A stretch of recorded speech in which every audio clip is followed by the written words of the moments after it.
સમાચાર આણંદથી, જ્યાં એસપી ઓફિસમાં ફરજ બજાવતા પીઆઈ નશાની હાલતમાં ઝડપાયા છે। જ્યાં પીઆઈ પીપી વસાવા નશાની હાલતમાં ઝડપાયા અને મચી ગઈ ચકચાર।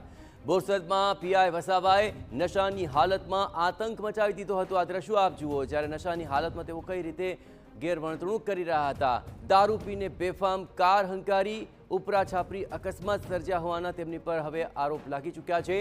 બોરસદ પાસે કારને ટક્કર મારી અને ત્યારબાદ વહેરા પાટિયા પાસે બાઇકને ટક્કર મારી હતી અને બાઇકને ટક્કર વાગતા બે યુવક રોડ પર પટકાયા અને તેઓ ગંભીર રીતે ઘાયલ પણ થયા।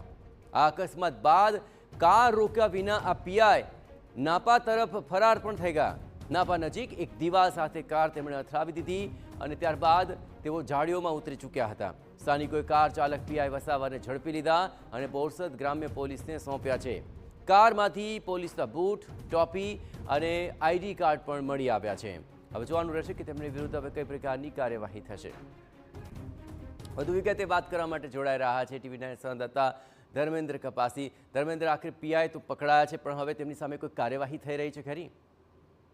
ચોક્કસથી કાર્યવાહી થશે જ, કારણ કે આણંદ એસપી ઓફિસની અંદર મિસિંગ સેલ અને અરજી શાખામાં ફરજ બજાવતા પીઆઈ પીપી વસાવા ને બોરસદની અંદર જે રથયાત્રા નીકળવાની છે તો તેના બંદોબસ્તની અંદર મૂકવામાં આવ્યા હતા, પરંતુ ગઈકાલે રાત્રિના સમયે પીઆઈ પીપી વસાવા દારૂ પીધેલી હાલતમાં કાર હંકારતા પ્રથમ અકસ્માત બોરસદ પાસે કર્યો હતો, બીજો અકસ્માત નાપા પાસે કર્યો હતો અને પછી તેમની કાર જાડીમાં ઉતરી ગઈ હતી।